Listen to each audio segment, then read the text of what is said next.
Hey guys, what's going on? Welcome back to another video. If you can do me a favor, leave a like on this video, I'd really appreciate it. Let's get straight into the news. Of course, I'm in a different setup. It's going to be like this for maybe 2 videos in a row, I'm not too sure, somewhere about there. But let's get into it. So it looks like Achraf Hakimi is joining PSG. Around 70 million euros is the reported fee at the moment. That's coming from Fabrizio Romano, very reputable journalist / reporter. So I think we can kind of believe this.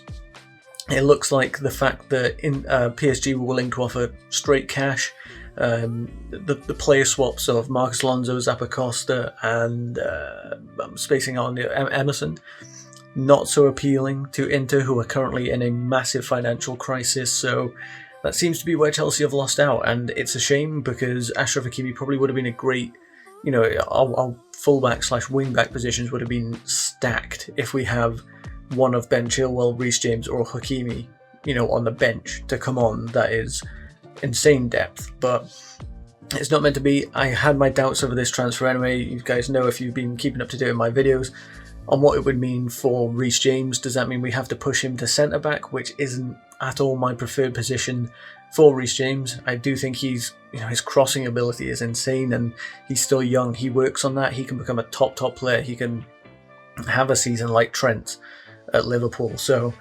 it's a shame that we're not going to get him, but it's not the biggest problem. And 70 million euros is a lot of money.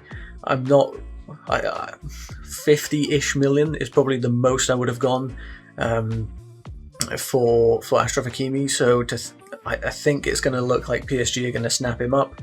I heard some crazy things about his wages as well, so maybe it's a bit of a blessing in disguise that Chelsea aren't going to get him. So that one looks like it's not happening. Cash was, the motive here, and Chelsea not really willing to offer that much in straight cash, especially when we're looking to sign Erling Haaland from Dortmund.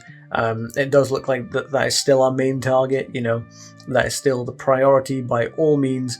And if we're going to look at 150 million euros, which has been reported a lot, then we can't be spending around 70 million for Achraf Hakimi if we're going to be going for him. It's just not feasible. So this one might be a bit of a blessing in disguise. I'm not too hurt on this one. On the Haaland topic, I'm seeing reports saying that Haaland's still the main target, and I absolutely think he is, not just for the striker position, but for any transfer this window. I think he is absolutely the priority. I am seeing reports saying that Chelsea are still interested in Kane, and they've made their interest known. I think Chelsea can make their interest known all they like, and we will never, ever sign Harry Kane, at least not while he's at Tottenham. I'm not sure he'd want to join us either way, but Daniel Levy will definitely not want to sell him to us. So I'm seeing that. I wouldn't buy too much into it, guys. I really don't see that transfer ever happening, so don't buy into that too much. But I am seeing that our sort of substitute option, if we can't get Haaland, is Robert Lewandowski. And it's a similar situation to Kane minus the obvious rivalry, but he's an older striker, but I mean, he's just come off an insane season, so there's no reason to suggest that he can't rack up goals in the Premier League. It's a different league, it's new to him. He maybe wouldn't hit the numbers that he has in the Bundesliga this just season gone by, but I take him at Chelsea for the chance at that sort of season, so I'm happy to see that. Hopefully we get one of Haaland or Lewandowski, because that's goals galore, at least for a couple years. If it's Haaland, then of course that's for a lot longer.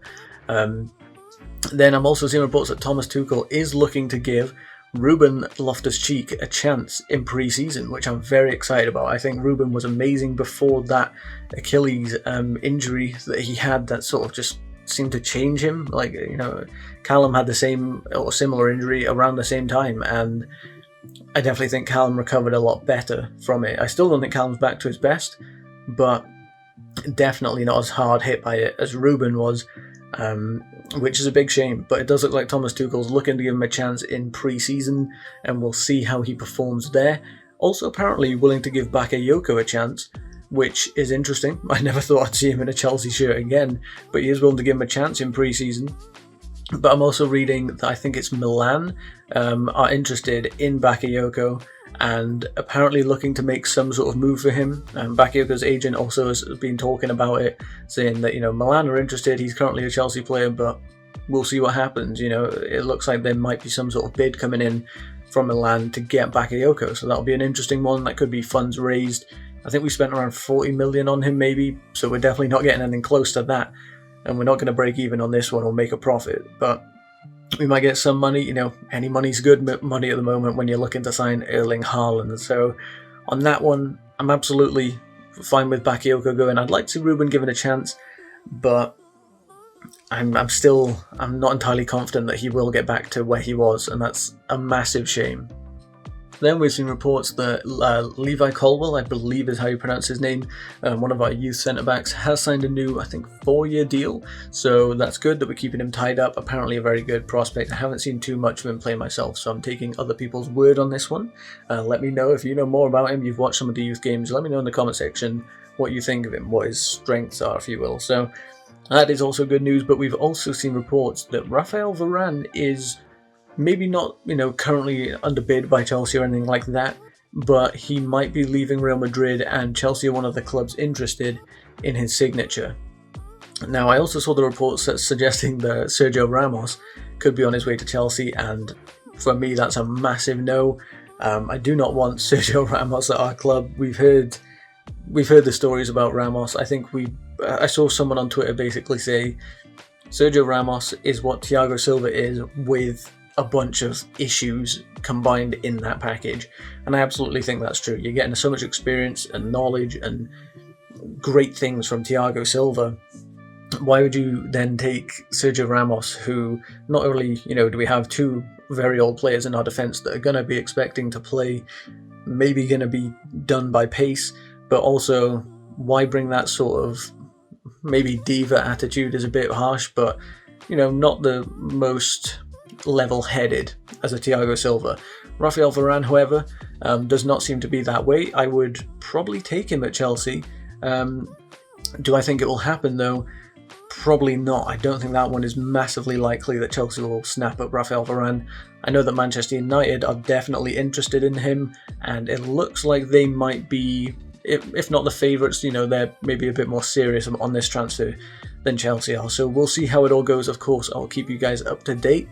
I'm going to end the video there. If you did enjoy, please be sure to leave a like on it. I know I'm in a different setup. This might not be too much to your liking, but 2 videos max, I think it will be, maybe 3 at a push, and then we'll be back to the normal setup. So thanks for watching, guys. Subscribe, all that good stuff, and I'll catch you on the next one. Goodbye.